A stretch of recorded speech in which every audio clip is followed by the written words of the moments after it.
T'aimerais qu'il prenne davantage d'initiative et qu'il assume un peu plus le rôle de leader dans votre relation. Mais à chaque fois qu'il le fait, soit ça te frustre parce que t'as l'impression que c'est pas assez bien fait, soit tu t'impatientes et du coup tu finis par quand même, toi, tout gérer. Et ça peut être le cas pour une sortie, ça peut être le cas pour une décision prise, pour un voyage, enfin bref, c'est vraiment valable pour à peu près n'importe quelle situation. Et je sais que si tu regardes cette vidéo, c'est que tu te reconnais là-dedans et que tu as envie que l'homme dans ta relation, il prenne davantage le lead. Et je sais que on va immédiatement penser que c'est seulement dans les relations romantiques. Et c'est vrai que c'est là où ça va le plus ressortir. Mais c'est aussi le cas, mine de rien, et on le remarque pas toujours, dans d'autres types de relations, amicales, familiales, parfois même professionnelles, même si vraiment là ça dépend des contextes. Enfin bref, donc si tu regardes cette vidéo, reste bien jusqu'au bout, parce que je vais t'expliquer exactement comment tu peux créer les conditions idéales, sans forcer, sans être autoritaire, pour qu'ils prennent davantage le lead et pour que toi, tu puisses enfin te reposer davantage aussi dans ton énergie féminine au lieu de tout le temps être en mode go go go go go, de tout planifier, de tout organiser et de finir épuisé. Alors si t'es prête, on commence tout de suite. Mais avant que je te donne les étapes exactes de comment est-ce que tu peux faire en sorte qu'ils prennent le lead sans pour autant l'obliger à le faire, j'aimerais qu'on parle de pourquoi est-ce qu'il prend pas encore le lead dans votre relation. Et garde toujours en tête que c'est pas seulement valable pour ta relation romantique ou pour tes relations romantiques, on sait jamais, mais aussi pour d'autres types de relations dans lesquelles le fait de laisser l'homme un peu plus prendre le lead, prendre plus d'initiative, gérer un peu plus de choses, ça va aussi être bénéfique. La première raison pour laquelle il prend peut-être pas encore le lead, c'est qu'il a jamais eu l'espace pour le faire. Et pas seulement dans votre relation à vous, mais aussi dans ses propres relations antérieures. Et c'est pas forcément encore une fois dans ses relations romantiques, ça peut être même dans certaines de ses relations familiales, notamment avec sa maman par exemple. Ou alors parce que dans ta relation spécifiquement, si t'as toujours pris toi le lead, que c'est toujours toi qui as tout géré, peut-être qu'il a aussi pris l'habitude de te laisser faire. Parce que je pense que tu as déjà entendu ça, mais on a deux polarités, chacun en nous et dans nos relations aussi, le yin, le yang, le masculin, le féminin, et c'est très difficile de faire cohabiter deux énergies, deux des mêmes énergies ensemble. Ça veut dire que dans une relation, il va toujours y avoir une personne qui est un peu plus dans son masculin, une personne qui est un peu plus dans son féminin. Mais c'est pas toujours lié à qui est homme et qui est femme. Même si très souvent, en tant que femme, on se sent mieux dans son féminin et en tant qu'homme, on va mieux se sentir dans son masculin. Mais encore une fois, ça dépend de toutes les relations. Je suis pas experte de toutes et chacune des relations qui existent sur la planète. Mais ce que je veux dire par là, c'est que généralement, il y en a toujours un qui est dans son énergie masculine, et l'autre dans son énergie féminine, peu importe que ce soit l'homme ou la femme. Et donc toi, si tu as pris le rôle de celle en l'occurrence, qui est dans son énergie masculine, qui planifie, qui organise, qui prend le lead, etc., bah naturellement, un petit peu, l'homme à tes côtés, il a pris la place plutôt féminine, entre guillemets, et pas, je dis pas féminine dans le sens c'est lié à la femme, je dis féminine dans l'énergie, on va dire, que ça apporte et la dynamique que ça apporte aussi à la relation, d'être un peu plus en retrait, de suivre, et etc. Et donc, ce que je veux faire passer comme message par là, c'est que certains hommes, ils prennent pas le lead, pas parce qu'ils en ont pas envie, je sais pas si c'était très français, mais en gros, ils pourraient avoir envie de prendre le lead, simplement ils le font pas parce que ils sentent et ils pensent et ils ont l'habitude que ce soit toi qui es aux commandes, c'est toi qui gère tout, qui ne demande jamais d'aide, qui accepte jamais d'aide, etc. Donc finalement, ils se disent, est-ce qu'il y a vraiment de l'espace pour que je puisse prendre le lead, pour que je puisse apporter quelque chose? A priori, non. Donc, je vais pas le faire. Évidemment, la réflexion, elle n'est pas toujours consciente. Très souvent, c'est inconscient. Mais je dis ça et je t'explique ça parce que ça t'aide à mieux comprendre. Et aussi à mieux comprendre pourquoi est-ce que c'est important que du coup, si t'as envie qu'ils prennent le lead, parce que ça se trouve, t'as pas envie. Si t'as pas envie, c'est totalement ok. D'ailleurs, tu serais pas sur cette vidéo si t'avais pas envie. Et ça se trouve, tu te dis, j'ai pas envie consciemment. Mais peut-être qu'au fond de toi, t'as quand même envie. Pose-toi la question parce que moi, c'était mon cas et je l'assumais pas. Et c'est pas grave, ça fait partie du process. Mais tout ça pour dire que c'est hyper important que tu lui laisses l'espace de le faire. Et là, je suis en train de te spoiler la suite de la vidéo, donc je vais arrêter de parler. Mais c'était donc la première raison pour laquelle il prend pas encore le lead, c'est parce qu'il a jamais eu l'espace de le faire, que ce soit dans ta relation ou dans ses propres relations antérieures. La deuxième raison principale pour laquelle il prend pas le lead, c'est qu'il sait pas vraiment si c'est safe ou alors il pense que c'est pas quelque chose qu'il devrait faire. Et je le mets en avant parce que avec le narratif, on va dire, qui a été un peu construit et qui est partagé, on va dire, ces derniers temps, et quand je dis derniers temps, ça fait déjà plusieurs décennies, mais enfin voilà, sur le fait que la masculinité c'est toxique, que un homme qui va prendre les devants, il va peut-être c'est un comportement agressif, etc. Enfin, dans le sens où on a beaucoup entendu et on dit beaucoup que finalement, il faudrait que les hommes se comportent comme des femmes et qu'on soit tous dans notre énergie féminine, qu'il n'y ait plus de masculinité, qu'il n'y ait plus de force, qu'il n'y ait plus de pouvoir, enfin bref. Et ce discours, il vient surtout du féminisme moderne, parce que à la base, c'est pour nous protéger, c'est pour faire évoluer le droit des femmes, pour rétablir une certaine égalité. Et pourtant, je pense que dans certains aspects, ce féminisme moderne, il est allé un peu loin en essayant de presque dénaturaliser, enfin c'est pas du tout le terme, mais d'aller à l'encontre en fait de la nature naturelle, j'allais dire, des hommes. Ou du masculin en tout cas. Parce qu'il y a des femmes qui fonctionnent assez bien dans leur masculin et des hommes qui fonctionnent assez bien dans leur féminin. C'est une minorité, mais ça existe, donc voilà. Et donc, beaucoup d'hommes ont peur d'être jugés, d'être critiqués, d'être condamnés même, ou de mal faire s'ils osent prendre le lead. Ils ont peur que ce soit trop, que toi t'acceptes pas, que tu lui dises qu'il est toxique, ou même que tu te retournes contre lui ou que tu te mettes en colère. Et du coup, ils vont un peu marcher sur des œufs sans vraiment oser montrer cette partie peut-être d'eux qu'ils ont peut-être même envie d'exprimer. Et c'est particulièrement le cas si dans le passé, déjà au-delà du narratif qu'on entend beaucoup ces dernières décennies, si en plus dans le passé il a éventuellement pris des initiatives et que ça a été mal reçu, il aura vraiment tendance à se retirer, à rester sur ses gardes et à pas trop faire de mouvements et de vagues pour pas risquer de te blesser, de te contrarier, etc., etc. Et ça peut être le cas même dans des relations qui durent depuis déjà longtemps, qui sont stables, qui sont solides, etc. Mais où finalement il y a quand même cette insécurité, et je dis pas insécurité dans le sens manque de confiance, mais plus de pas oser par peur de justement te blesser ou t'énerver ou paraître toxique ou je sais quoi d'autre. Bref, et troisième raison maintenant pour laquelle peut-être il prend pas encore le lead, c'est qu'il n'a pas eu de modèle masculin sain et fort, parce que je pense que les deux vont avec. Et c'est tout simplement parce que énormément de personnes maintenant vivent et ont grandi dans une famille monoparentale. J'ai grandi dans une famille monoparentale. C'est pas pour autant que je me porte mal, donc je suis pas en train de dire que les enfants qui grandissent dans une famille monoparentale, ils ont forcément des problèmes et tout. C'est pas toujours le cas, et je pense que même dans les familles où il y a deux parents, finalement, je pense que ça finit par être équivalent. Mais ce que je veux dire par là, c'est que je remarque de plus en plus que pour un garçon, pour un homme qui est en voie de développement finalement, pour j'allais dire un mâle, mais bref, disons un garçon, c'est hyper important d'avoir un certain modèle. Et même si a priori il n'y a pas de modèle, s'il n'y a pas le père, le garçon il va très souvent s'identifier à un autre modèle, que ce soit le grand-père, un oncle, un prof, un cousin, enfin bref, parce que j'ai l'impression, en tout cas de mon expérience, de ce que j'ai vu aussi des études que j'ai lues et des livres que j'ai lus, que en fait c'est vraiment nécessaire au développement du garçon. Comme nous, on a aussi des modèles en tant que femme, et bien sûr que ces modèles, ils peuvent aussi être masculins pour la femme ou féminins pour l'homme, évidemment je dis pas ça, mais dans ce contexte spécifique où on parle de masculinité, de féminité, etc., pour un homme, ça reste important d'avoir ce modèle-là, et du coup, s'il n'y a pas eu ce modèle, ou alors si ce modèle, il était toxique, ou alors que ce modèle, il était, comment dire, pas sûr de lui, pas en confiance, etc., ben naturellement, l'homme en question, ou le garçon qui a grandi en question, il va intégrer certains de ces traits-là sans même s'en rendre compte finalement. Et donc, là où je veux en venir, c'est que certains hommes n'ont jamais vu d'autres hommes prendre le lead dans une relation, donc ils n'en ont aucune idée de comment faire.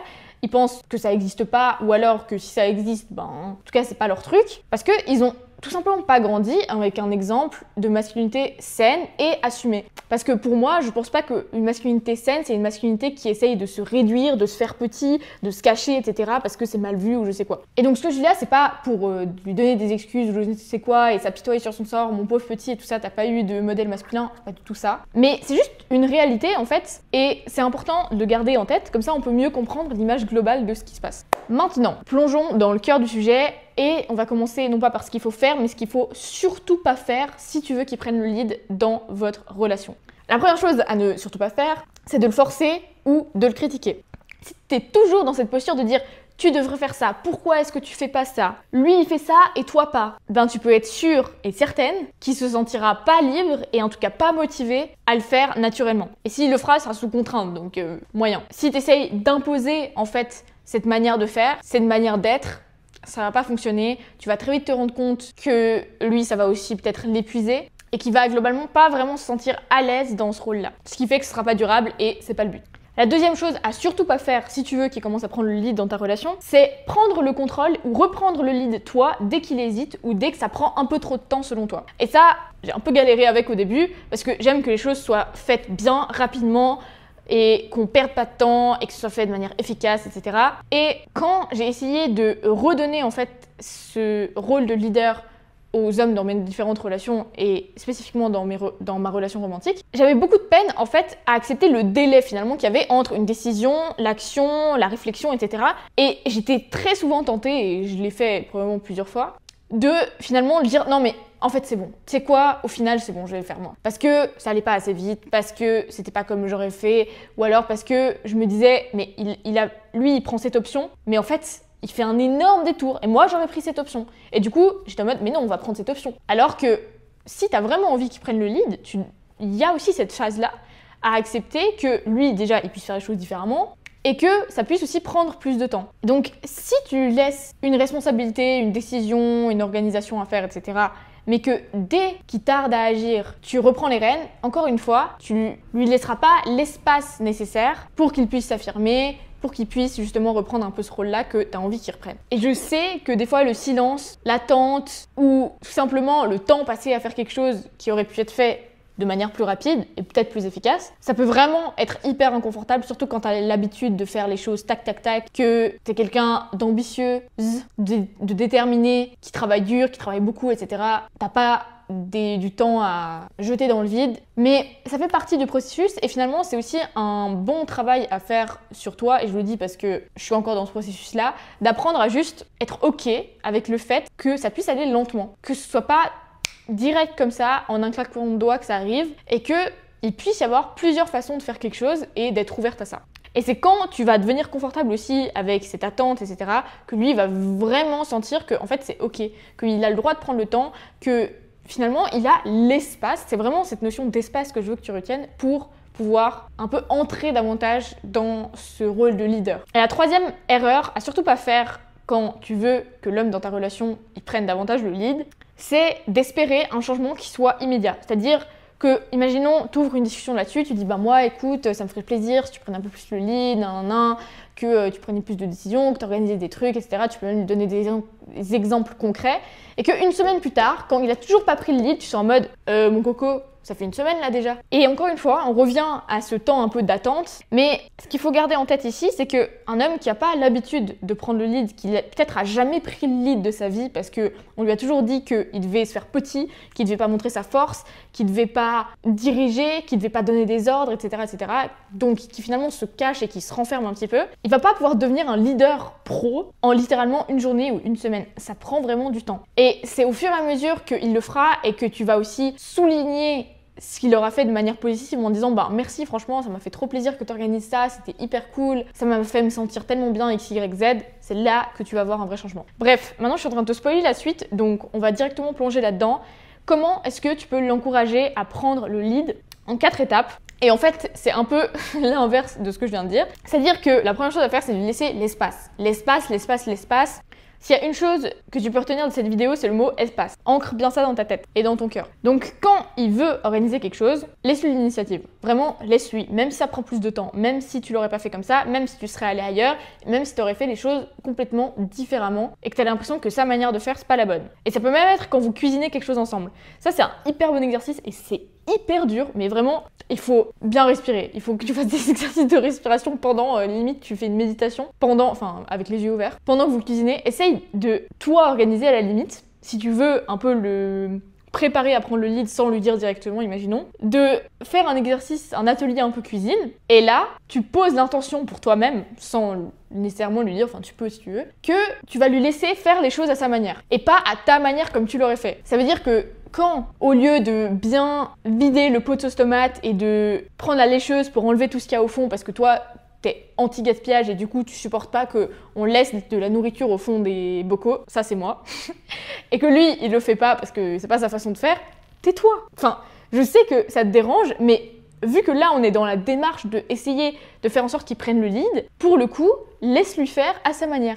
Et bien sûr qu'après, tu pourrais lui dire, écoute, moi, j'avoue que ça me dérange un peu qu'on laisse tout le temps la moitié du pot au fond, alors que c'est clairement pas la moitié, mais on est d'accord, tu vois ce que je veux dire. Je pense que ce serait bien si vraiment on prenait l'habitude en fait de tout enlever et tout. Au lieu de lui dire sur le moment, mais t'es sérieux et tout, genre pourquoi tu laisses ça au fond du bocal?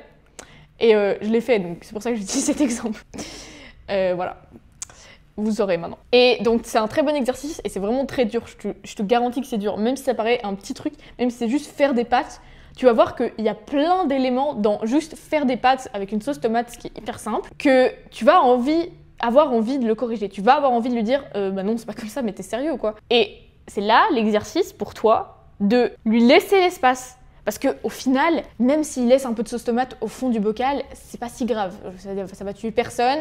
Ça va peut-être un peu à l'encontre de ton éthique. Donc ça, je peux comprendre. Donc c'est quelque chose dont il faut lui parler. Mais tu vois ce que je veux dire. C'est quand même assez minime. Et pourtant, tu vas voir à quel point ça va créer une résistance en toi, à quel point tu vas avoir envie de le corriger, à quel point tu vas avoir envie, en fait, de presque prendre la posture de maman, de lui dire mais non, faut pas faire ça comme ça, faut faire ça comme ça, comme ça, comme ça, de presque l'éduquer en fait sur certaines choses. Et là, la clé, c'est de pas le faire en fait et de prendre ces habitudes-là. Ça veut pas dire que tu dois fermer ta bouche pour le restant de ta relation et de ta vie, c'est absolument pas ça. Mais là, je te dis pour faire l'exercice, pour prendre l'habitude. Et ensuite, bien sûr, à un autre moment, ou bien calmement, ou bref, je te parlerai de ça dans d'autres vidéos sur comment poser tes limites, comment exprimer tes besoins et tout. Tu peux lui exprimer le fait que toi, t'es pas trop ok vis-à-vis de ton éthique et vis-à-vis de ta façon de faire, de laisser un peu de sauce tomate au fond du bocal parce que ça te dérange. Et voilà, lui expliquer pourquoi, etc. Sans l'accuser et lui dire mais t'es sérieux, t'as fait ça et tout, n'importe quoi, qui t'a appris ça, enfin bref, t'as compris ce que je veux dire.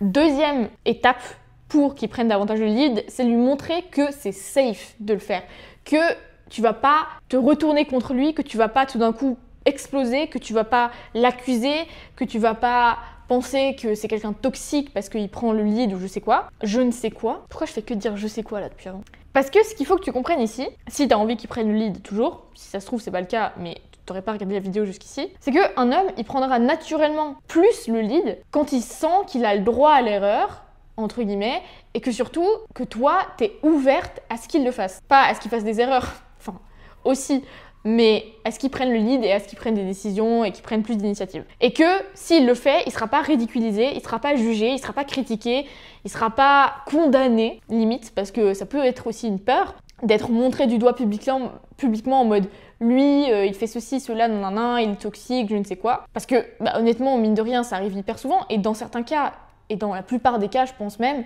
c'est vrai et c'est le cas et c'est bien qu'on fasse remonter ça à la surface. Mais ça crée aussi un peu tout ce narratif et cet environnement un peu de peur et qui font que y a beaucoup d'hommes qui vont pas oser en fait, tout simplement. Parce que les répercussions et le risque, il est trop grand. Déjà, il est trop grand parce que imaginons si tu t'énerves ou si tu te retournes contre lui ou je ne sais quoi, ou si juste ça te blesse, ça impacte la relation. Et s'il tient à toi, il a pas envie que la relation elle soit impactée négativement, donc il va pas prendre ce risque-là. Surtout si c'est une relation dans laquelle tu es depuis longtemps et que du coup il y a aussi cette habitude qui s'est créée que toi tu prennes le lead et que lui pas trop, ou alors qu'il y ait plutôt un équilibre mais que ce soit un peu 50-50 et finalement ça va très bien comme ça, il va jamais prendre le risque de renverser tout l'équilibre qui a été créé pour au final il sait même pas quoi, il sait même pas si ça te fait plaisir, etc.